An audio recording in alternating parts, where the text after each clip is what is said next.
Hello friends, today's topic is about types of fermenters. First, what is a fermenter? A fermenter or a bioreactor is a vessel in which a chemical process is carried out which involves organisms or biochemically active substances derived from such organisms. Or a fermenter or fermentation chamber is a type of bioreactor for containing and controlling the fermenter microorganisms, and this process can either be aerobic or anaerobic, and the bioreactors are commonly cylindrical, ranging in size from liters to cubic meters, and are often made up of stainless steel.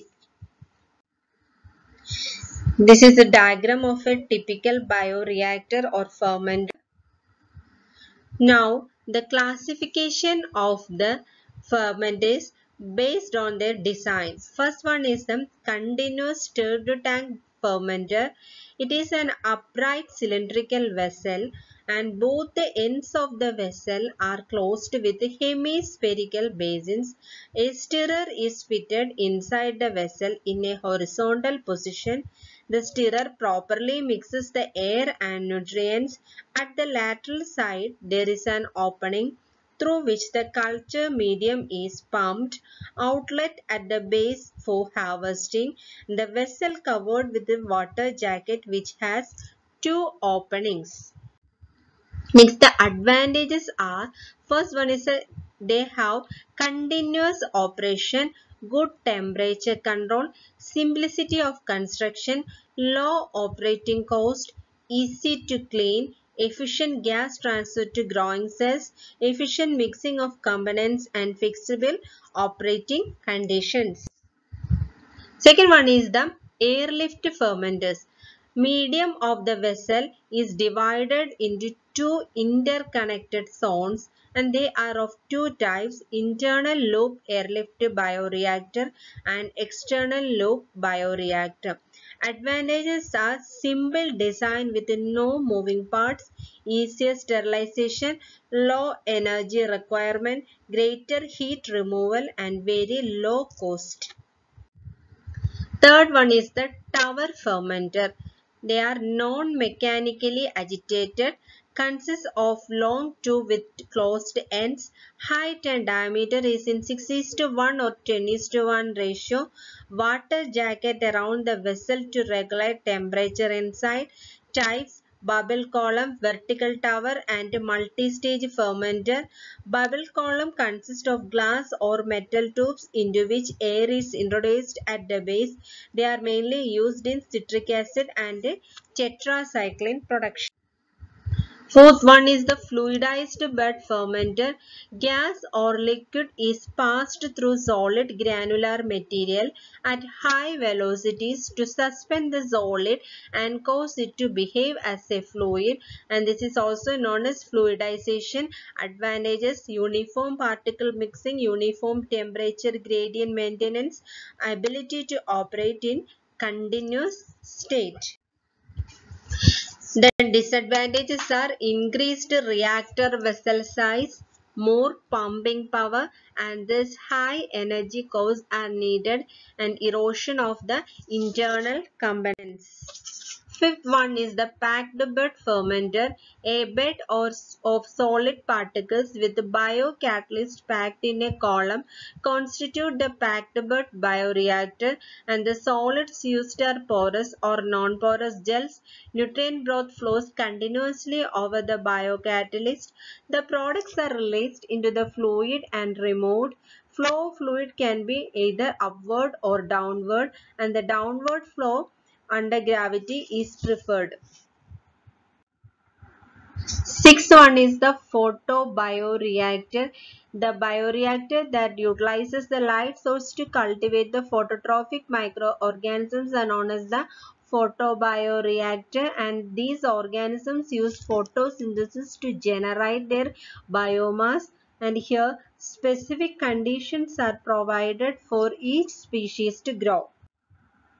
Its advantages are higher productivity, large surface to volume ratio, better control of gas transfer, more uniform temperature, better protection from outside contamination, and space saving. Seventh type is the membrane bioreactor.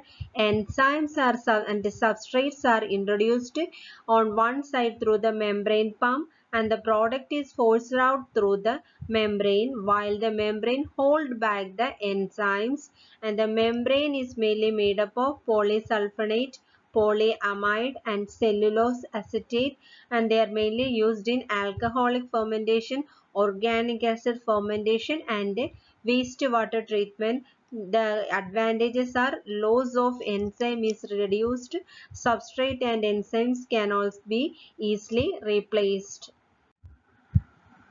Eighth one is the cylindroconical fermenter, the cylindrical vessel with inverted conical base, vessel surrounded by water jacket to cool the reactor, and at the top there is an inlet to feed, and the exhaust gas goes out through outlet and collected for further use.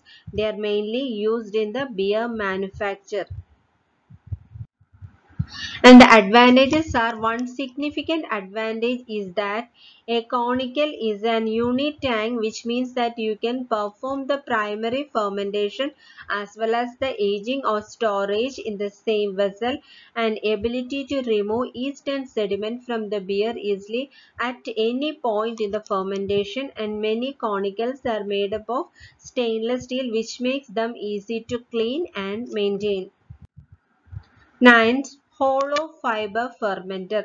They are non-mechanically agitated bioreactors, three-dimensional cell culturing system based on hollow fibers, which are small, semi-permeable capillary membranes arranged in parallel array. They have horizontal cylindrical vessel. At one end there is an inlet to feed and other end outlet to harvest, water jacket to regulate the temperature. The advantages are completely disposable system components. Product can be accumulated at extremely high concentrations. The system supports the production of enzymes, monoclonal antibodies, therapeutic proteins, and a variety of vaccine components. Cell culture conditions are optimized for protein production over long periods of time. Simplified, low cost, serum-free media can be used, reducing expense, enhancing regulatory compliance, and simplifying downstream processing. The cells do not require adaptation to suspension culture and thereby save time. Product quality such as protein fidelity may be improved based upon optimized cell culture conditions. 10.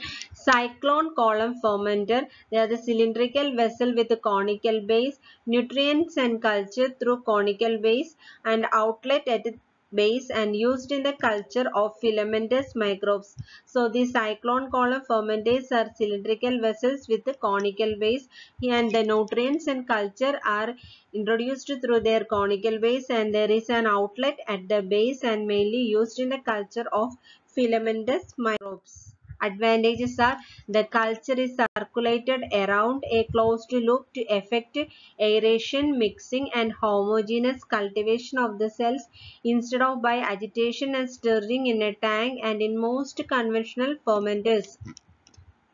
The culture vessel consists of a vertical glass column with a pump continuously recycling the culture from the bottom to the top of the column. The culture is introduced tangentially through a cyclone head with considerable kinetic velocity so that it falls as a thin film spinning down the wall back to the pump for recirculation. Air or a suitable gas mixture introduced at the bottom of the column rises countercurrent to the flow of the culture. The vessel operates without need for antifoam, prevents wall growth and gives representative samples.